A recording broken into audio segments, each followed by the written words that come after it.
जय माता दी। चौथा अध्याय। इंद्र आदि देवताओं द्वारा देवी की स्तुति। महर्षि मेधा बोले, देवी ने जब पराक्रमी दुरात्मा महिषासुर को मार गिराया और असुरों की सेना को मार दिया, तब इंद्र आदि समस्त देवता अपने सिर तथा शरीर को झुकाकर भगवती की स्तुति करने लगे। जिस देवी ने अपनी शक्ति से यह जगत व्याप्त किया है और जो संपूर्ण देवताओं तथा महर्षियों की पूजनीय है, उस अंबिका को हम भक्ति पूर्वक नमस्कार करते हैं। वह हम सबका कल्याण करे।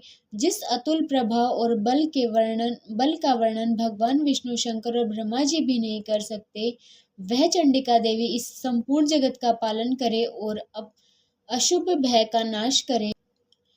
पुण्यात्माओं के घरों में तुम स्वयं लक्ष्मी रूप हो और पापियों के घरों में तुम स्वयं अलक्ष्मी रूप और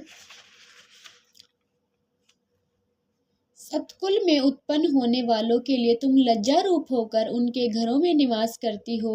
हम उस दुर्गा भगवती को नमस्कार करते हैं। हे देवी, इस विश्व का पालन करो। हे देवी, हम तुम्हारे अचिंत्य रूप का किस प्रकार वर्णन करें। असुरों के नाश करने वाले भारी पराक्रम तथा समस्त देवताओं और दैत्यों के विषय में जो कुछ तुम्हारे पवित्र चरित्र हैं, वह हम सबको किस प्रकार वर्णन करें। हे देवी, त्रिगुणात्मिकता होने पर भी तुम संपूर्ण जगत की उत्पत्ति का कारण हो। और हे देवी, भगवान विष्णु, शंकर आदि किसी भी देवता ने तुम्हारा पार नहीं पाया। तुम सबकी आश्रय हो और समस्त संपूर्ण जगत तुम्हारा ही अंश है, क्योंकि तुम सबकी आधारभूत प्रकृति हो और यह संपूर्ण जगत तुम्हारा ही अंश रूप है, क्योंकि तुम दोष रहित ऋग तथा यजुर्वेदों की एवं उद्गीत और सुंदर पदों के पाठ वाले सामवेद की आश्रय रूप हो। तुम भगवती हो। इस विश्व की उत्पत्ति एवं पालन के लिए तुम वार्ता के रूप में प्रकट हुई हो और तुम संपूर्ण संसार की पीड़ा हरने वाले हो। और हे देवी, जिससे सारे शस्त्रों को जाना जाता है, वह मेधा शक्ति तुम ही हो और दुर्गम भवसागर से पार करने वाली नौका भी तुम ही हो। लक्ष्मी रूप से विष्णु भगवान के हृदय में निवास करने वाली और देवी तुम ही हो और भगवान महादेव द्वारा सम्मानित गौरी देवी तुम ही हो। चंद मुस्कान वाले निर्मल पूर्ण चंद्र बिंब के समान और उत्तम सुवर्ण की मनोहर कांति से कमनीय तुम मुख को देखकर भी महिषासुर क्रोध में भर गया। यह बड़े आश्चर्य की बात है। हे देवी, तुम्हारा यही मुख जब क्रोध में भर गया तो उदय काल के चंद्रमा की भांति लाल हो गया और तनी हुई बाहों के कारण विकराल रूप हो गया। उसे देखकर भी महिषासुर को शीघ्र प्राण नहीं निकल गए। यह बड़े आश्चर्य की बात है। तुम्हारे कुपित मुख के दर्शन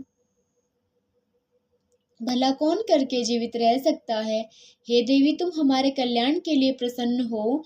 आपको प्रसन्न होने में इस जगत का अभ्युदय होता और जब आप क्रुद्ध हो जाती हो तो कितने ही कुलों का सर्वनाश हो जाता है। हमने अभी अभी जाना है कि जब तुमने महिषासुर की बहुत बड़ी सेना को देखते ही देखते मार दिया। हे देवी, सदा अभ्युदय प्रताप देने वाली, जिस पर प्रसन्न हो जाती है वह देश में सम्मानित होते हैं। सदा अभ्युदय देने वाली तुम जिस पर प्रसन्न हो जाती हो वही देश में सम्मानित होते हैं। उनके धन यश की वृद्धि होती है और उनका धर्म कभी भी शिथिल नहीं होता और उनके यहाँ अधिक पुत्र पौत्रियां और नौकर होते हैं। और हे देवी, तुम्हारे कृपा से धर्मात्मा पुरुष प्रतिदिन श्रद्धापूर्वक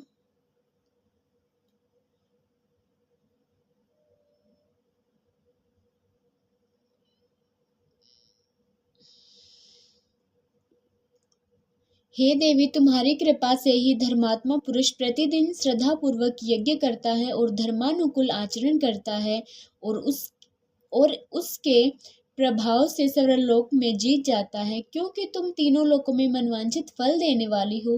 हे माँ दुर्गे, तुम स्मरण करने पर संपूर्ण जीवों के भय नष्ट कर देती हो और स्थिर चित्त वालों के द्वारा चिंतन करने पर उन्हें अत्यंत मंगल देती हो। और हे दुख दरिद्र दारिणी,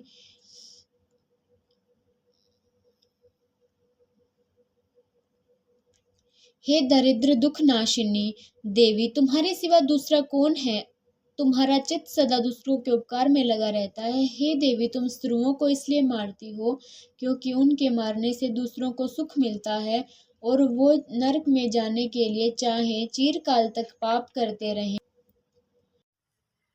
किंतु तुम्हारे साथ युद्ध करके सीधा स्वर्ग को जाएं, इसलिए तुम उनका वध करती हो। हे देवी, क्या तुम दृष्टिपात मात्र से समस्त असुरों को भस्म नहीं कर सकती हो? अवश्य ही कर सकती हो, किंतु तुम्हारा शत्रुओं को शस्त्रों से मारना इसलिए है कि शस्त्रों के द्वारा मरकर वे स्वर्ग को जावें। इस तरह से हे देवी, उन शत्रुओं के प्रति भी तुम्हारा उत्तम विचार है। हे देवी, तुम्हारे उग्र खड्ग की चमक और त्रिशूल की नोक की कांति की किरणों से असुरों की आंखें फूट नहीं गई। उसका यह कारण था कि वे किरणों से शोभायमान तुम्हारे चंद्रमा के समान आनंद प्रदान करने वाले सुंदर मुख को देख रहे थे। हे देवी, तुम्हारा शील बुरे वृतांत को दूर करने वाला है और सबसे अधिक तुम्हारा रूप है, जो न तो कभी चिंतन में आ सकता है और न जिसकी दूसरों से कभी तुलना की जा सकती है। तुम्हारा बल व पराक्रम शत्रुओं का नाश करने वाला है।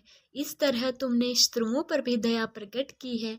हे देवी, तुम्हारे बल की किसके साथ बराबरी की जा सकती है, तथा शत्रुओं को भय देने वाला इतना सुंदर रूप भी और किसका है? हृदय में कृपा और युद्ध में निष्ठुरता, यह दोनों बातें तीनों लोकों में केवल तुम्हें ही देखने में आई हैं। हे माता, युद्ध भूमि में शत्रुओं को मारकर तुमने उन्हें स्वर्गलोक में पहुंचाया है। इस तरह तीनों लोकों की तुमने रक्षा की है, तथा उन उन्मत्त असुरों से जो हमें भय था उसको भी तुमने दूर किया है। तुमको हमारा नमस्कार है। हे देवी, तुम शूल तथा खड्ग से हमारी रक्षा करो, तथा घंटे की ध्वनि और धनुष की टंकोर से भी हमारी रक्षा करो। हे चंडिके, आप अपने शूल को घुमाकर पूर्व, पश्चिम, उत्तर तथा दक्षिण दिशा में हमारी रक्षा करो। तीनों लोकों में जो तुम्हारे सौम्य रूप तथा घोर रूप है, उनसे हमारी रक्षा करो, तथा इस पृथ्वी की रक्षा करो। हे अंबिके, आपके कर पल्लवों में जो खड्ग, शूल और गदा आदि शस्त्र शोभा पा रहे हैं, उनसे हमारी रक्षा करो। महर्षि बोले कि इस प्रकार जब सब देवताओं ने जगत माता भगवती की स्तुति की और नंदन वन के पुष्पों तथा गंध अनुलेपों द्वारा उनका पूजन किया, और फिर सब ने मिलकर जब सुगंधित व दिव्य धूपों द्वारा उनका सुगंधित निवेदन की, तब देवी ने प्रसन्न होकर कहा, हे देवताओं, तुम सब मुझसे मनवांछित वर मांगो। देवता बोले, हे भगवती, तुमने हमारा सब कार्य कर दिया है, अब हमारे लिए कुछ भी मांगना बाकी नहीं रहा, क्योंकि तुमने हमारे शत्रु महिषासुर को मार डाला है। हे महेश्वरी, इस पर भी यदि हमें कोई वर देना चाहती हो तो बस इतना सा ही वर दो कि जब जब हम आपकी शरण में आए या जब जब हम आपका स्मरण करें, तब तब आप हमारी विपत्तियों को हरण करने के लिए हमें दर्शन दिया करें। हे अंबिके, जो कोई भी तुम्हारी स्तुति करे, उन्हें तुम वित्त, समृद्धि और वैभव देने के साथ ही उनके धन और स्त्री आदि संपत्ति बढ़ावें और सदा हम पर प्रसन्न रहें। महर्षि बोले, हे राजन, देवताओं ने जब जगत के कल्याण के लिए और अपने लिए इस प्रकार का प्रश्न किया, तो बस तथास्तु कहकर देवी अंतर्ध्यान हो गई। हे भूप, जिस प्रकार तीनों लोकों का हित चाहने वाली वह भगवती देवी देवताओं के शरीर से उत्पन्न हुई थी, वह सारा वृतांत मैंने तुमसे कह दिया है। और इसके पश्चात दुष्ट असुरों तथा शुंभ निशुंभ का वध करने और सब लोगों की रक्षा करने के लिए जिस प्रकार गौरी देवी के शरीर से उत्पन्न हुई, वह सारा वृतांत मैं यथावत वर्णन करता हूँ। जय माता दी।